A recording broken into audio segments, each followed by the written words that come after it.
नमस्कार दोस्तों, exam destination में आप सभी का हार्दिक अभिनंदन। दोस्तों, सभी कॉम्पिटिटिव एग्ज़ामिनेशंस के लिए आज अपने मैथमेटिक्स एक सब्जेक्ट को प्रारंभ करने जा रहे हैं।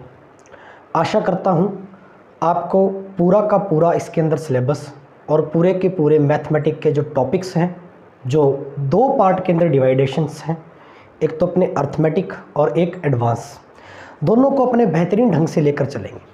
दोस्तों, आज मैथमेटिक्स का पहला ही चैप्टर अपने स्टार्ट करने लग रहे हैं। आप किसी भी सब्जेक्ट को प्रारंभ करने से पहले सब्जेक्ट की बिल्कुल बेसिक और अच्छे से कंसेप्ट्स को समझकर चलना है। तो ध्यान दीजिए दोस्तों। सबसे पहले अगर अपने बात करें तो मैथमेटिक्स के अंदर चैप्टर स्टार्ट करते हैं नंबर सिस्टम। मेरे प्यारे दोस्तों, नंबर सिस्टम चैप्टर एक ऐसा चैप्टर है मैथमेटिक्स का जो कि बहुत ही बेसिक और स्टैंडर्ड है। अभी हाल फिलहाल के एग्जामिनेशंस में, चाहे वो एसएससी का सीजिल हो, चाहे 10+2 हो, चाहे वो सीपीओ एसआई हो, चाहे वो रेलवे का ग्रुप डी हो, एनटीपीसी हो, कोई भी एग्जामिनेशंस जिसके अंदर अपने अर्थमेटिक को पढ़ते हैं या अंकगणित पढ़ते हैं, उन सभी कॉम्पिटिटिव एग्जामिनेशंस के लिए अति महत्वपूर्ण टॉपिक है। ध्यान दीजिए, नंबर सिस्टम को स्टार्ट करने से पहले इसकी जड़, इसका कॉन्सेप्ट, इसका बेसिक समझना अति आवश्यक है। तो दोस्तों, सबसे पहले यह जानते हैं कि नंबर्स क्या है। What is a numbers? Numbers का मतलब होता है संख्याएं।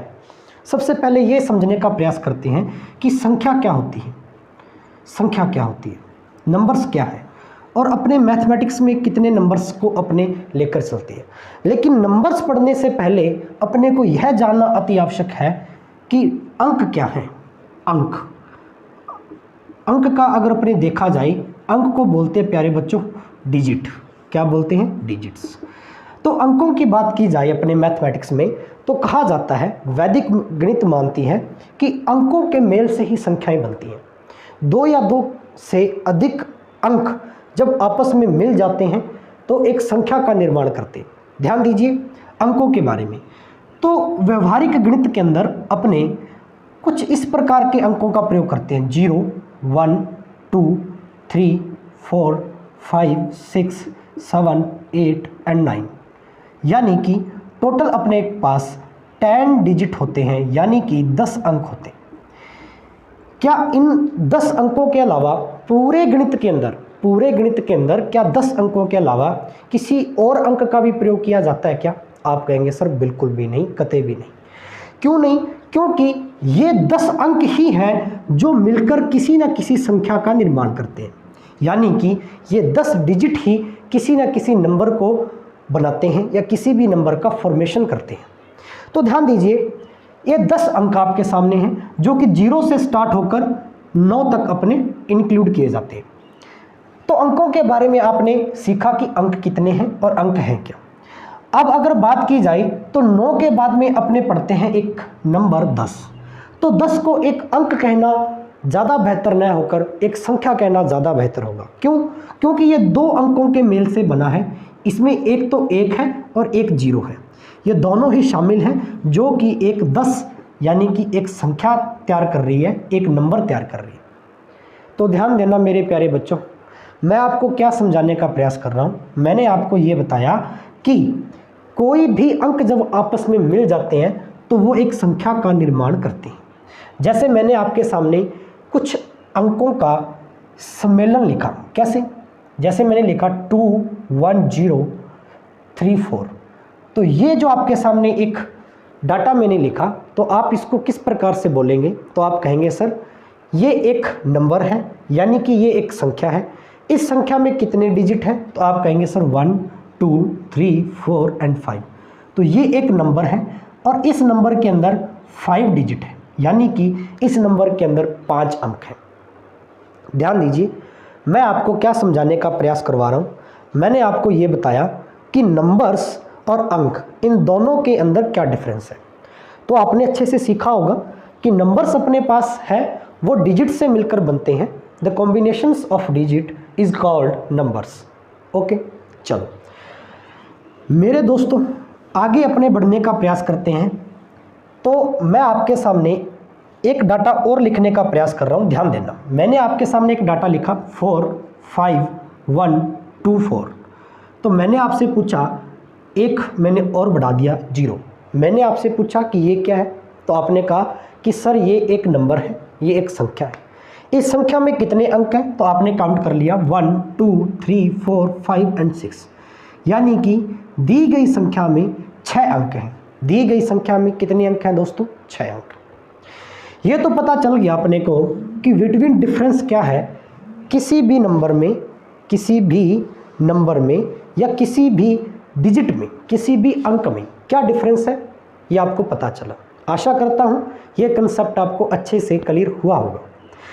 मेरे दोस्तों, अब मुद्दा ये खड़ा होता है कि नंबर्स के बारे में पता चल गया, अंक के बारे में पता चल गया, लेकिन किसी भी नंबर को एक पढ़ने की पद्धति क्या होती है, इसी ही तो अपने संख्या पद्धति कहते हैं कि नंबर्स को सेट करने की विधि क्या है, नंबर्स को सेट करने की पद्धति क्या है, सिस्टम क्या है। तो ध्यान देना मेरे प्यारे बच्चों, मैं आपको समझाने का प्रयास कर रहा हूं कि किसी भी नंबर को अपने किस प्रकार से काउंट कर सकते हैं। तो काउंट करने के लिए 2 प्रकार की पद्धतियों को अपने वैदिक गणित के अंदर पढ़ते हैं। कौन कौन सी पद्धतियाँ? सर, पहली पद्धति को अपने पढ़ते हैं भारतीय अंक प्रणाली, कि अपने इंडियन नंबर सिस्टम जो है वो किस प्रकार से, और एक अपने पढ़ते हैं ब्रिटिश नंबर सिस्टम, यानी कि ब्रिटिश अंक प्रणाली। तो चलो ध्यान देना, यहाँ पर मैंने आपको कहा कि भारतीय संख्या प्रणाली, ये प्रणाली क्या है जी? ये प्रणाली है मेरे दोस्तों, किसी भी संख्या को रिप्रेजेंट कैसे करेंगे, किसी भी संख्या को शब्दों में कैसे अपने बोलेंगे, या किसी भी संख्या को किस प्रकार से अपने लिख सकते हैं। तो ध्यान देना दोस्तों, फॉर एग्जांपल ये मेरे पास कुछ नंबर्स हैं, कुछ डिजिट हैं, कुछ क्या हैं, ये डिजिट्स हैं, ठीक है। 0 से लेकर 9 तक कोई भी डिजिट हो सकते हैं, यानी कि 10 में से कोई भी डिजिट हो सकती है। किसी भी डिजिट को पढ़ने का प्रोसेस क्या होता है? इंडियन नंबर सिस्टम यानी कि भारतीय संख्या प्रणाली, भारतीय संख्या प्रणाली, भारतीय संख्या प्रणाली क्या कहती है? इंडियन नंबर सिस्टम ये कहता है कि किसी भी नंबर को पढ़ने का जो प्रोसेस होता है वो बिल्कुल उसके लास्ट डिजिट से होता है, और इसी लास्ट डिजिट को गणित की भाषा में कहते हैं इकाई का अंक। क्या बोलते हैं मेरे दोस्तों? इकाई का अंक, यानी कि इकाई अंक, यूनिट डिजिट, यूनिट डिजिट, इकाई का अंक। बिल्कुल, जैसे ही अपने दूसरे पद पर पहुंचते हैं तो दूसरा पद अपना जो होता है इसको बोलते हैं दहाई का अंक, यानी कि दहाई अंक। क्या बोलते हैं? दहाई अंक। इकाई का मतलब अपने आप में एक शब्द का अर्थ दे रहा है जो एक को रिप्रेजेंट करता है। इकाई यानी कि यूनिट, यूनिट का मतलब एक, एकांक। यहाँ तक मेरी बात आपको समझ में आई? 10, दहाई, दहाई के आगे ही एक अर्थ अपने को दे रहा है शब्द 10, यानी कि 10। तो दहाई का मतलब हो गया कि किसी भी नंबर का दूसरा पद, यानी कि दूसरा डिजिट जो अपने आप को 10 रिप्रेजेंट कर रहा है, यानी कि अपने आप को दहाई का मान बता रहा है, अपने आप को दहाई का मान बता। इसी प्रकार जब अपने सामने तीसरा पद पहुंचता है यहाँ, तो अपने पास एक नंबर आता है, यानी कि एक वैल्यू आती है जिसको बोलते हैं सैकड़ा। सैकड़ा के बारे में आपको पता होगा, सैकड़ा का मतलब होता है 100। शब्द है वो अपने आप इसका अर्थ देता चला जा रहा है, यानी कि इकाई का अंक, यूनिट डिजिट। दहाई का मतलब हो गया 10, सैकड़ा का मतलब हो गया 100। जैसे जैसे अपने एक पद यानी कि एक डिजिट आगे चलते जाएंगे, वैसे वैसे आपकी एक जीरो है वो बढ़ती चली जाएगी, जैसा कि आपको यहाँ प्रदर्शित हो रहा है। तो ध्यान दीजिए मेरे दोस्तों, इसके बाद में मैं फिर से एक पद आगे और चला तो एक डिजिट और पकड़ा, तो सैकड़ा के बाद में जो एक डिजिट और पकड़ा तो वो आया मेरा 1000। तो बोलने की भाषा में इसको 1000 कहेंगे। और जैसे जैसे आगे बढ़ते चले जा रहे हैं तो एक जीरो बढ़ जाएगी, 100 है तो एक जीरो और बढ़ा दी, क्या आ गया? 1000। 1000 के बाद में मेरे प्यारे बच्चों अगला जो नंबर आता है वो आता है 10,000। तो दोस्तों 10,000, 10,000 का मीन्स क्या हो गया कि 3 जीरो के आगे एक जीरो और बढ़ा देना, और 10,000 के बाद में अपना जो अगला जो नंबर आ जाएगा वो आ जाएगा 1 लाख, यानी कि 1 लाख। 1 लाख के आगे 10 की घात 5 यानी कि 5 जीरो। आप इसको इस प्रकार से भी रिप्रेजेंट कर सकते हैं। ये जो प्रोसेस है वो आगे नंबर दर नंबर, यानी कि आगे जितने भी डिजिट है वो इस प्रकार से एक एक जीरो बढ़ाकर लिखते चले जाएंगे और अपने आप को रिप्रेजेंट करते चले जाएंगे। लाख, 10 लाख, फिर करोड़, फिर 10 करोड़, इस प्रकार से। तो यानी कि मेरी बात का पूरा जो अर्थ है मेरे प्यारे दोस्तों वो ये है कि किसी भी नंबर को रिप्रेजेंट करने के लिए कुछ अपने इस प्रकार के शब्दों का सहारा लेते हैं, और किसी भी नंबर को जब अपने पढ़ना स्टार्ट करते हैं यानी कि उसके बारे में जानना प्रारंभ करते हैं तो बिल्कुल उसके यूनिट डिजिट से यानी कि अंतिम अंक से प्रारंभ करते हैं। यहाँ तक आपको समझ में आया होगा बेहतरीन ढंग से, आशा करता हूँ आपको समझ में आया होगा। चलो अपने किसी भी नंबर्स को लिखने का प्रयास करते हैं और फिर उसको पढ़ने का प्रयास करेंगे इस सिस्टम से। ध्यान देना, मैंने आपके सामने एक संख्या इस प्रकार से प्रस्तुत की, जैसे मैंने आपके सामने लिखा 7 8 4 2 3। ये मैंने आपके सामने एक संख्या लिख दी और मैं आपसे पूछना चाह रहा हूँ कि इस संख्या को पढ़ के बताइए कि आप इंडियन नंबर सिस्टम के अकॉर्डिंग इस संख्या को कैसे पढ़ेंगे या इस नंबर्स को कैसे रिप्रेजेंट करेंगे। तो मेरे दोस्तों आपने कहा कि सर बिल्कुल सिंपल है, आप इसके अंतिम अंक से पढ़ना प्रारंभ कीजिए। बिल्कुल बेसिक से लेकर चलेंगे। जितने भी मेरे सारे विद्यार्थी इस लेक्चर को देख रहे हैं उनको लग रहा होगा कि सर ये तो बहुत बेसिक है, बहुत ही बच्चों वाली बात है, लेकिन सच मानिए एक सब्जेक्ट को प्रारंभ करना उसका मतलब ही जीरो से होता है। मैं ये मानकर चल रहा हूँ कि मैं आपको जीरो से पढ़ाने का प्रयास कर रहा हूँ और धीरे धीरे जीरो से लेकर अपने 100% तक चलेंगे, 100% तक गणित को पढ़ेंगे। यानी कि अपना लेवल अंतिम रूप से इस प्रकार से सेट हो जाएगा कि आपको बेसिक कंसेप्ट क्लियर होंगे और साथ ही साथ आप हर एक टॉपिक के बिल्कुल अंतिम पड़ाव पर होंगे, ताकि आपका एग्जामिनेशंस के अंदर एक भी क्वेश्चन छूटने न पाए। तो ध्यान देना मेरे दोस्तों। तो आपने कहा सर सबसे अंतिम डिजिट यानी कि इकाई के अंक को अपने पढ़ना प्रारंभ करेंगे। तो आपने कहा सर इकाई, फिर ये सेकंड मतलब दहाई, सेकंड का नंबर,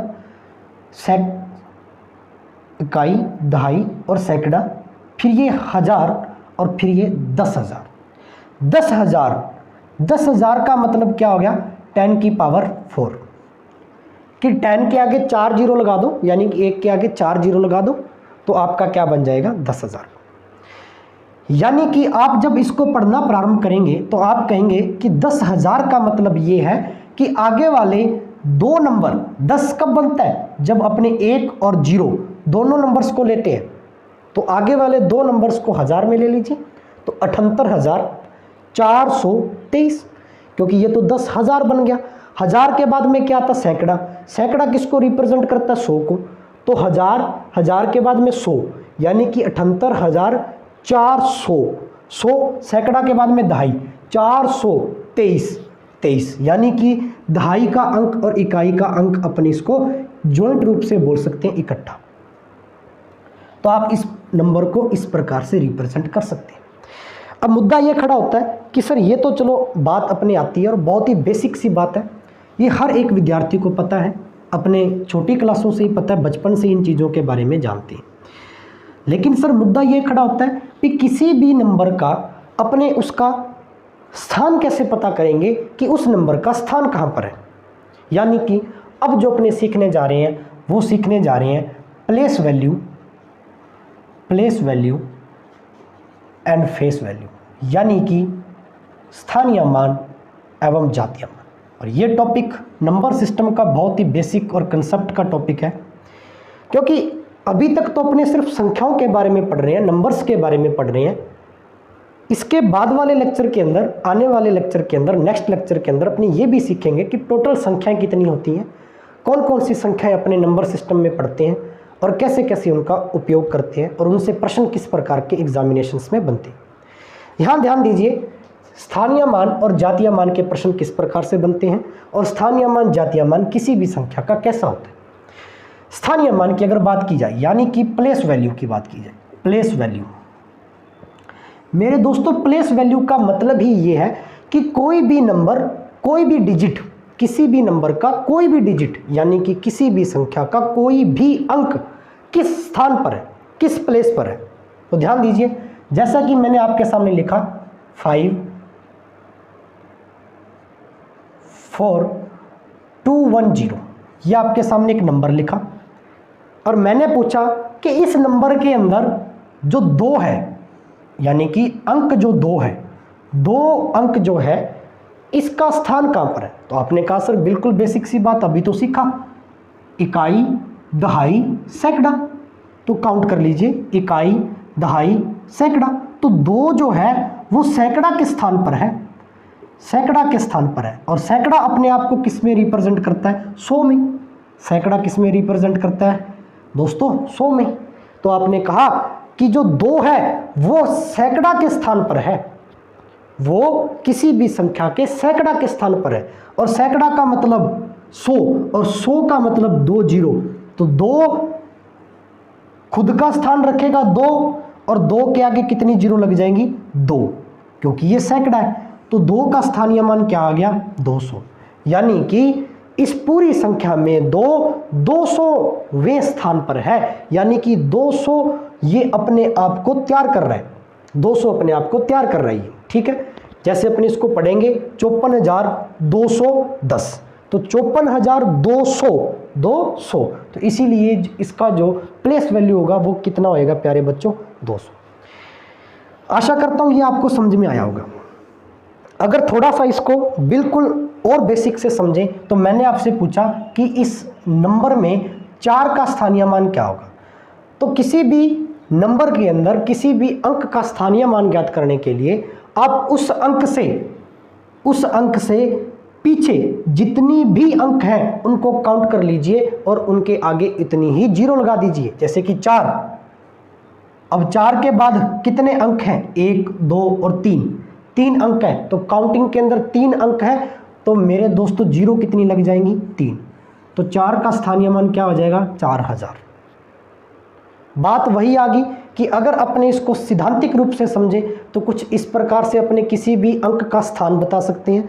अगर इसको अपने प्रश्न को हल करने की विधि के अनुसार समझे तो आप इसको इस प्रकार से भी कर सकते हैं।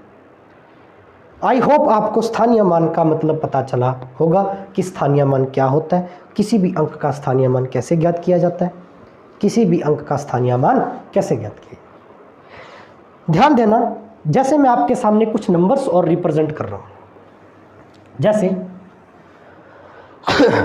मैंने आपके सामने ये एक नंबर रिप्रेजेंट कर दिया और मैंने पूछा कि इसके अंदर आप 8 का स्थानीय मान ज्ञात करें। कभी कभी एग्जामिनर इसी प्रश्न में कुछ इस प्रकार से पूछ लेता है कि जैसे उसने कहा कि दी गई संख्या में 8 के स्थानीय मान और 7 के स्थानीय मान का योग या अंतर बताइए। तो कोई भी चीज़ पूछ लीजिए अपने से। 8 का स्थानीय मान, तो 8 एक अंक है और इस 8 वाले अंक का स्थानीय मान यानी कि ये किस स्थान पर है, तो काउंट करेंगे इकाई, दहाई, सैकड़ा। कौन से स्थान पर है बच्चों? सैकड़ा के स्थान पर। सैकड़ा का मतलब 100, 100 का मतलब 2 जीरो। तो 8 के आगे कितनी जीरो लग जाएंगी? आप कहेंगे सर 2 जीरो।